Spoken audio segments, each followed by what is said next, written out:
Nossa, eu nunca vi esse tamanho. Nem Caramba. sabia que tinha. Que bom. Olha só.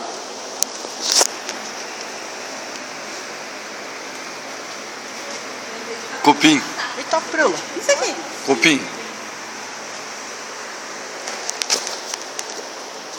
Pegando de novo guaranas, cadê?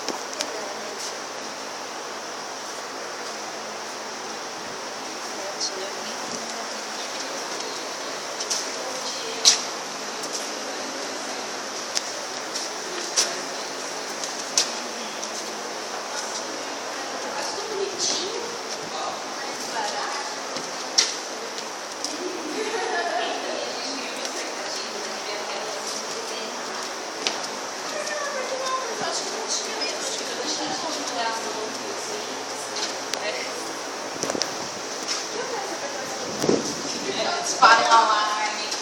Acontece tudo. Sei lá, às vezes vai incêndio, vai começar. Como vai liberar? A gente pode ficar aqui embaixo de então? Oi? Vocês tiveram biomas já? Não, que eu saiba, tá só a gente só adianta.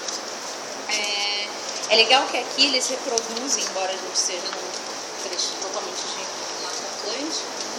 E aí eles vão reproduzir aqui um pouquinho do que seria o Cerrado. Alguém já foi para a região do Cerrado? Minha mãe mora em Curitiba. Tem o Cerradão. Então aqui em São Paulo a gente tem alguns espaços que lembram muito mais o Cerrado, embora a Mata Atlântica era o que predominava, né? E aí o que você vê no Cerrado? Essas árvores são muito mais espaçadas, assim, tem aquele maciço arbóreo. E aí a gente tem algo que a gente chama de fator limitante. E esse fator limitante geralmente vai ser água, temperatura, umidade. É isso quem está determinando quem vive ali. Então tudo que a gente vê do meio biótico, para eles passarem Ah, vocês são alunos também do EAD? Cheguei atrasado. Ah, legal, bem-vindos. Depois vocês assinam aqui. Nossa, ainda bem que vocês pegaram o caminho. Então a gente tem os fatores bióticos, que são os elementos vivos, né, então a vegetação, a fauna, e os abióticos, os não vivos. Só que eles são extremamente interdependentes. São esses fatores abióticos aí que estão determinando quem vai viver neste local. E aí no Cerrado você tem algumas características. Primeiro, a gente não tem esses maciços arbóreos, né? E aí ele tem alguma alteração ao longo desse cerrado. Então tem local que você encontra só graminhas mesmo, só grama, né? Você olha e fala, gente, aqui não tem nada, só é terreno abandonado. E por muito tempo, e ainda consideram o cerrado como um local que não precisa de preservação, muito por isso, né? Por ele não ter aparentemente essa importância para o país, enfim. E aí isso vai se alterando, essas graminhas vão dando lugar a capins mais altos, a arbustos, até árvore. O que vai mudando ao longo desse trecho? A disponibilidade de água, tá? Então, conforme vai aumentando a disponibilidade de água, vai aumentando a quantidade de espécies vegetais ali. Até o ponto de você encontrar, quando tem corpos d'água, um pouco mais, você olha e fala, nossa, mas aqui virou mata já. Mas ela é bem diferente, as espécies são bem diferentes do que a gente encontraria na Mata Atlântica, por exemplo, né? Diferença das árvores, elas estão adaptadas para viver num ambiente seco. Então, assim, o tronco dela é muito mais contorcido e as raízes são profundas. Por quê? Porque a água do cerrado está lá embaixo. E aí elas precisam buscar essa água lá embaixo, certo?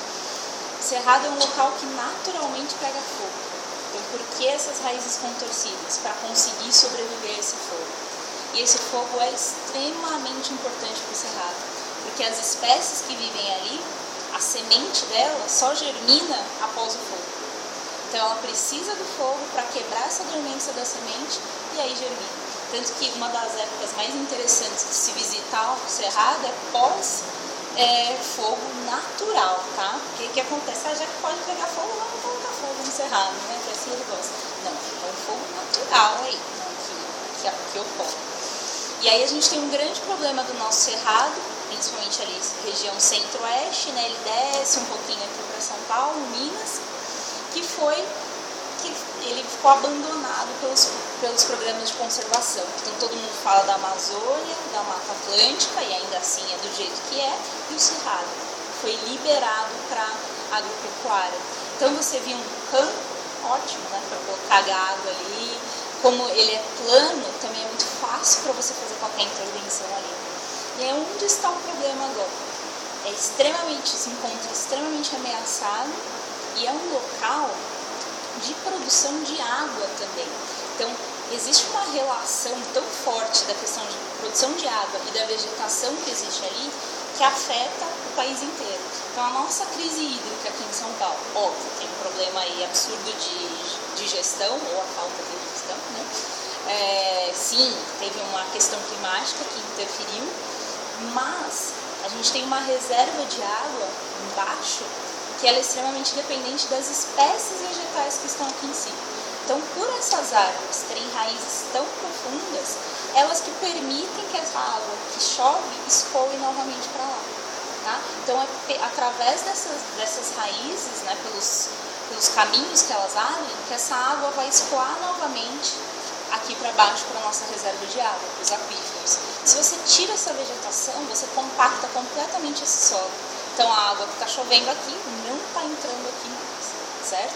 E aí é um problema gravíssimo, porque a gente está falando de comprometimento de aquífero, certo? Nem de uma reserva ou de um reservatório de abastecimento artificial, é o nosso reservatório natural, tá? Então é bem preocupante essa questão, principalmente do avanço da agropecuária. Se você tinha árvores ali, você colocar soja, nunca vai ter a mesma função no ecossistema, certo? Vocês vão ver mais biomas ainda lá na web. Vocês são os? Lúcio? Ah, tá.